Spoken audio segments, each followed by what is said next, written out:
الباب الرابع الفصل الخامس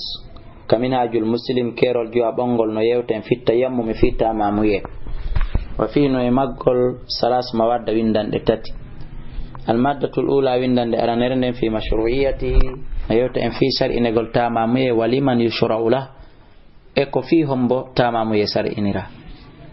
ألف مشروعية نو يوتن في شرع نقول تماميه.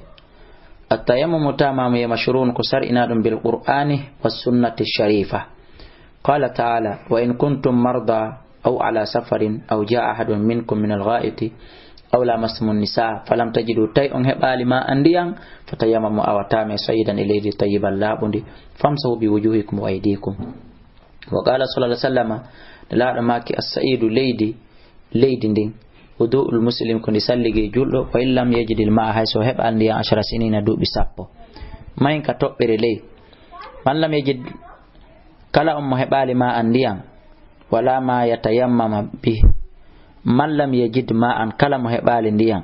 wala ma yatayammama bih o tamaki salla bila wudu'in wala tayammumin o juuli ko alda e salligi ko alda e tamamuye wala yadata lay hara fillagol alanamo li salati rasul alayhi salatu wassalam sabu julde nelaɗo ne wasahaba e sahaba maɓɓen qabla mashru'iyati tayammum ko adi tamamuye on sar'inede sabu juulugol maɓɓe bila wudu'in ko alda e sarrigi lamma adamul ma'a tumande ɓe wasano ndiyam tumande ɓe ronkuno heɓude ndiyam walam yuyidu sala ɓe fillanoki julde nden pada nuzuli ayati tayammumi ɓawo aya tamamuye on jippade bimana kala mo heɓali ndiyam o heɓali ka o tamo wala ma yatayammama bi o heɓali ko o salligora o heɓali kadi ka o tamo wagutu on heewi mbumbulaydi ala ɗo ndiyam ala ɗo pus kaaƴe ala nokkatami ala nokka salligara o juuli tuma o heɓoy ndiyam ma ɗum ka o tamo o fillata ko julde nde fes on faami ka ba liman yushra'u ko nande hombo tamamu yesar inana يشرع سرنا التيمم تماما لمن لم يجد الماء ونندم هبال ndiyam بعد طلبه باو دبغol makko ndiyam dan talaban dabbande la shukku ala mithli de tawata tampere ko hebi mun kon sifa mudum duda aw wajada ma hebadan walam yagdir kono tadan yonata tawa o wawata ala istimali gollitirgol dan limaradin sabun nawnare ma barme ma jangol figgitungol non mi wi tentini labitati aw kana ma lato yakhshahi muhul bi istimali gollitirgol dan ziyadatal maradi fi tanawnar ndem beedo aw takhril bur'i ma fi wata cellangal nebu sellale aw kana ma lato la yaqdir o wawata alal harakati mimminagol adda ndiyanna wala mejido hebal kadi man yunawiluhu iya o mono jonna dan beedo fo harana sar'ina na yottama wa amma man wajada qalilan amma hebdo seeda min al ma'i morde ndiyan la yakfihi la yonatamo le turi salligorgol makko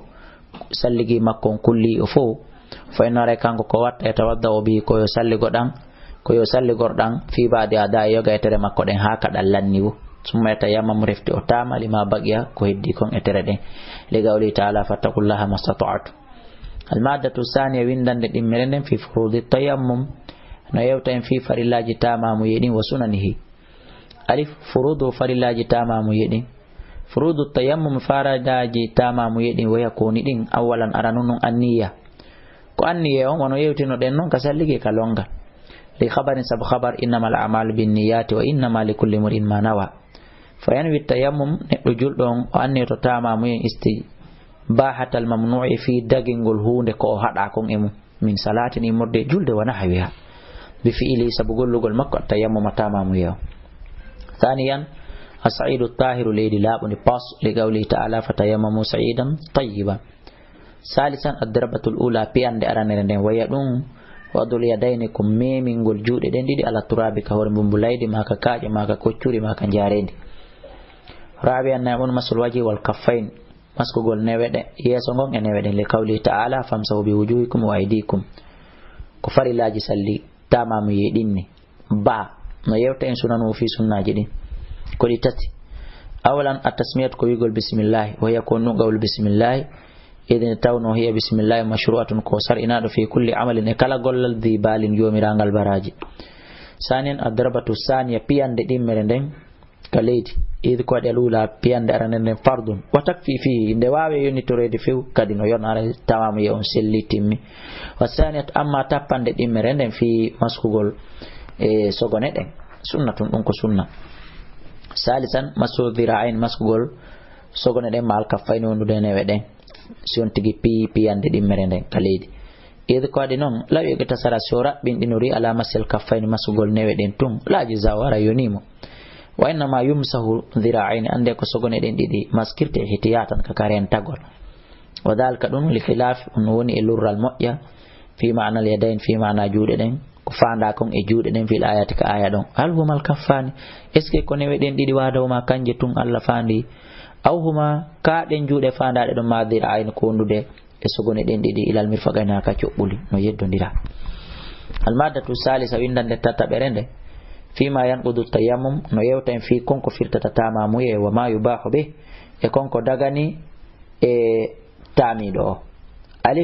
alifon ma yanqudu tayammum no yewta en ko firtata tamamu e ko di tati awalan kullu ma yanqudu wudu kala ko firtata salligi kon lanni ko dum firtata idna tawno huwa tamamu e on badalun ko lontido anhu e tama e salligi on saniyan dim mundum wujudul ma'i ko hebagol ndiyanna liman adimahu wonande on tamordo sabu wasegol majjam hare salli tamamu yeboni qablan yadkhula ko adi onatande fi salati ka julde aw sanaaha ma ender julde nde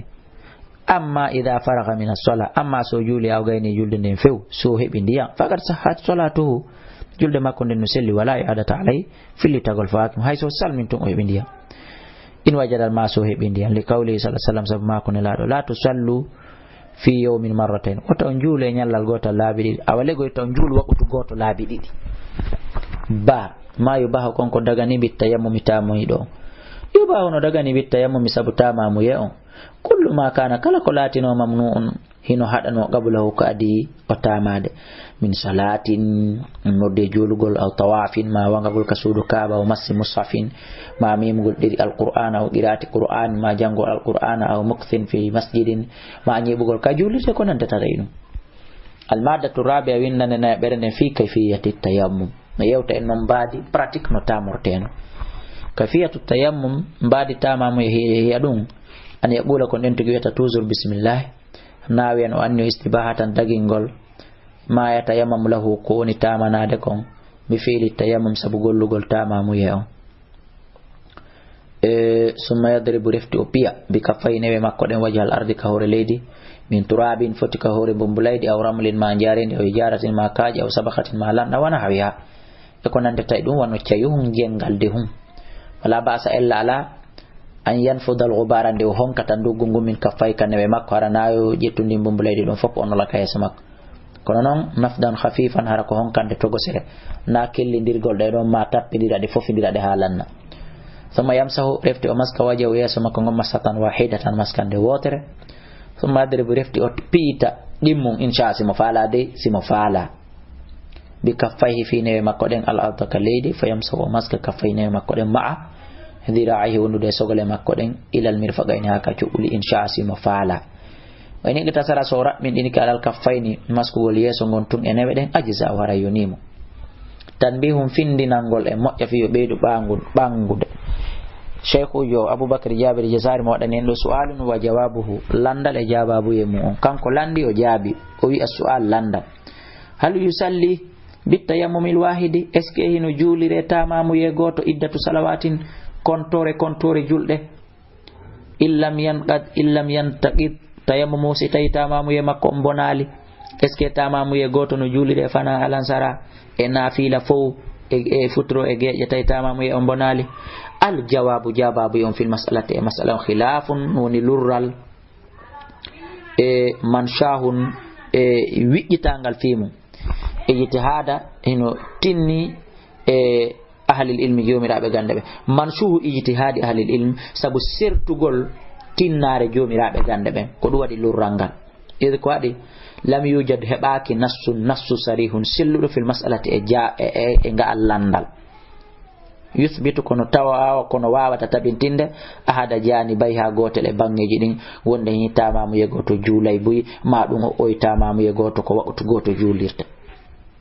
wa yubtilu saniya tawa jababu on tabintinay duma bonnay duma hebaaki wal ihtiyatu karentagol yaqdi hino nyaawa sabu reena gongol kanko sheikhu jongo wi wo dum do hino nyaawa bitta yammumi sabu tamanagol li kulli salatin kala waqtu o baadon are on tigi wada jo e jakka kono enele don kadi ko jumhurul ulama yaari min kadi abdullah kalami jokki ko tamamu ye on sa tamike en tank tamamu ye on bonali a heɓali ndiyam haray no selli ka juulira on tamamu ye goto kontore waɓutuji wono juulirta salli